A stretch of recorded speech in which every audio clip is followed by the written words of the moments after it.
నమస్తే, నా పేరు ప్రశాంతి. వై న్యూస్ కు స్వాగతం.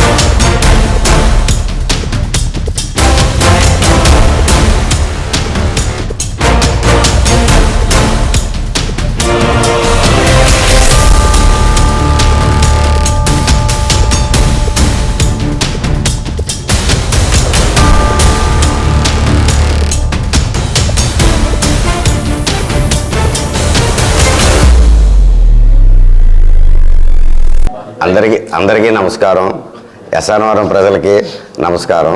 ఈరోజు ఎస్ఆర్వరం నుంచి కొంతమంది కార్యకర్తలు తెలుగుదేశం పార్టీలో జాయిన్ అయ్యారని చెప్పేసి ప్రతిపక్షంలో ఉన్నటువంటి వైసీపీ నాయకులు వీళ్ళంతా కూడా మీ తెలుగుదేశం పార్టీ వాళ్ళని మీరు జాయిన్ చేసుకున్నారు అని చెప్పేసి ఎద్దేవా చేస్తున్నారు. అసలు మన నాయకులందరూ కూడా ఎస్ఆర్వరం తాలూకు రాజకీయాల గురించి ఒకసారి అర్థం చేసుకుంటే బాగుంటుంది. మా పార్టీ అవ్వచ్చు, ప్రతిపక్ష పార్టీ అవ్వచ్చు, ఎస్ఆర్వరం ఎప్పుడు కూడా రాజకీయాలకు అతీతమైన ఊరు ఎస్ఆర్వరం గ్రామం. ఈ గ్రామం గురించి ఎప్పుడు కూడా పెద్ద ఆయన ఈ గ్రామాన్ని ఎప్పుడు మీదే పెట్టారు. ఆయన తుని నియోజకవర్గంలో నన్ను ముందుండి వెనకుండి నన్ను నడిపించిన గ్రామం ఎస్ఆర్వరం గ్రామం. ఆ రోజుల్లో సోడిశెట్టి నోకరాజు గారు, పోల్చెట్టి అబ్బాయి గారు, సోడిశెట్టి అప్పారావు గారు, చిక్కల రామ్మోహన్ రావు గారు, ఇలాగా ఇంకా బండి చిన్నబ్బాయి గారు, ఇలాగ అందరి పేర్లు కూడా ఎప్పుడు కూడా ఆయన ఒక్కసారి మనం ఆయనకి చేసిన ఉపకారానికి ఎప్పుడు కూడా ఆయన పెద్ద ఆయన ఎస్ఆర్వరం ప్రజలను ఎప్పుడు కూడా అభిమానిస్తూ ఉంటాడు, పొగుడుతూనే ఉంటారు. బీవరాళ్ళ అప్పారావు గారు, తాకాసి అప్పారావు గారు, ఇలాగ వీళ్ళందరినీ. రాజకీయాలకు అతీతమైన ఊరు ఎస్ఆర్వరం గ్రామం. రాజకీయాలు ఆ ఎలక్షన్ వచ్చిన 10 రోజుల్లోనే రాజకీయాలు చేస్తారు. మిగతా అందరూ కూడా కష్టపడి బతికి వ్యాపారాలు చేసుకునేవాళ్ళు, పని చేసుకునేవాళ్ళు, కష్టపడి బతికేవాళ్ళు.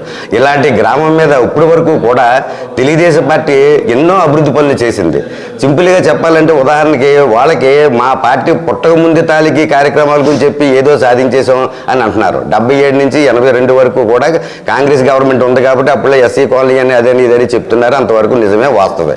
ఒరిజినల్గా మా పార్టీ పుట్టింది 1982 మార్చి 29లో పుట్టింది. డిసెంబర్లో ఎలక్షన్ అయ్యింది. 1983 జనవరి 9న పెద్ద అయిన ఎన్టీ రామారావు గారు ప్రమాణ స్వీకారం చేశారు. 1983 నుంచి కూడా 83, 85, 89, 94, 89 నుంచి 94 వరకే కాంగ్రెస్ గవర్నమెంట్ ఉంది. 89 నుంచి 94 వరకు ఉన్న కాంగ్రెస్ గవర్నమెంట్లో ఏమి చేశారన్నది ఇప్పుడు ప్రెస్ మీట్లో పెట్టిన పెద్దలందరూ కూడా ఒకసారి వాళ్ళు వివరించుకుంటే బాగుంటుంది. ఆ 89, 94 కూడా ఎమ్మెల్యే గారు మా పెద్ద ఆయన యనమల రామకృష్ణ గారు. Government Congress government. 94 నుంచి 99 వరకు కూడా టీడీపీ గవర్నమెంట్. 99 నుంచి 2004 వరకు కూడా టీడీపీ గవర్నమెంట్. మళ్ళీ 2004 నుంచి కూడా 2007 వరకు కూడా తెలుగుదేశం పార్టీ ఎస్ఆర్వరం ప్రెసిడెంట్. 2002లో వంగలపూడి సీన్ ప్రెసిడెంట్గా గెలిచి 2007 వరకు ఉన్నాడు. ఈ మొత్తం వ్యవహారంలోని మీ కాంగ్రెస్ పార్టీ ఏం చేసిందో 2014లో వచ్చింది వైసీపీ పార్టీ. 2014 నుంచి 2019 వరకు ఏ సాహసాలు చేశారని తర్వాత ఇంకా మాట్లాడుకుందాం. ఇంకా చాలా రాజకీయాలు ఉన్నాయి, చాలా భవిష్యత్తు ఉంది, చాలా కాలం ఉంది. 2014 లోపల చేసింది కాంగ్రెస్ గవర్నమెంట్ ఏం చేసింది, ఏం మాట్లాడుకున్నారు అన్నది 2009 టు 2014, 89 టు 94 ఈ 10 సంవత్సరాలు మీరేం డెవలప్మెంట్ చేశారో, మేమేం డెవలప్మెంట్ చేశారో ఇప్పుడు మీరు ఒకసారి ప్రెస్ మీట్ పెట్టి మాట్లాడారు కాబట్టి, నాయకులుగా మాట్లాడారు కాబట్టి. ఎస్ఆర్వరం అంటే కూడా ప్రజలకు సంబంధించిన పార్టీ తెలుగుదేశం పార్టీ. ప్రజల మేలు కోరి మనం ఏం చేస్తున్నాం అన్నది మనం ఆలోచించుకోవాలి తప్ప మీరు అప్పుడు మీరు అలా మాట్లాడారు, ఇలా మాట్లాడారు, తెలుగుదేశం వైసీపీ వాళ్ళని జాయిన్ చేసుకున్నారు, ఇవి కాదు మాట్లాడుకోవాల్సింది. మీరే చెప్తున్నారు, కరెక్టే. మొన్న రాజా 1024 ఇళ్ల స్థలాలు ఇచ్చాడు. అదంతా కూడా ఉప్పు భూమి, చౌడు భూమి అంటున్నారు. మీరే చెప్తున్నారు కదా మీరు ఊరి నుంచి కూడా వాటర్ కూడా అక్కడ తీసుకెళ్ళానని. అలాంటి ఉప్పు భూమి, చౌడు భూమిలోని ఇల్లు కట్టుకుంటే ఇల్లు ఉంటాయా, ఉండవా?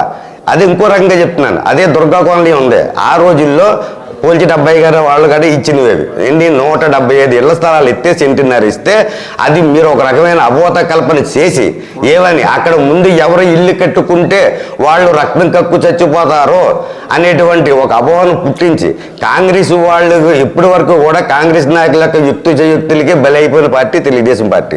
ఎప్పుడు కూడా తెలుగుదేశం పార్టీ తరఫున పెద్ద ఆయన ఎస్ఆర్వరం కూడా ఎప్పుడు మంచి పనులు అలా చేసుకుంటానే వచ్చాడు.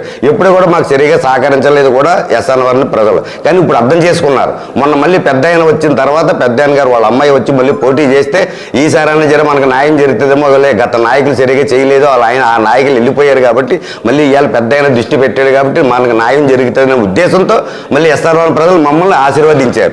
ఇప్పుడు మేము డెవలప్ చేయడం మొదలుపెట్టాం. ఇక్కడి నుంచి ఇంకా ముందు చూస్తారు కదా మేము డెవలప్ చేయడం. మాకు ఎవరో కూడా కార్యకర్తలు రావాలని మాకేం పని లేదు. ఇప్పుడు మాకు అధికారం ఉంది, మా అధికారాన్ని అనుభవించినాక రావాలేమో తప్ప ఎవరన్నానే మాకు ఎవరితో మాకు పని లేదు. మాకు ప్రజలతో పని. పని, ఎస్ఆర్1 ప్రజలతో పని, ఎస్ఆర్1 డెవలప్మెంట్ పని.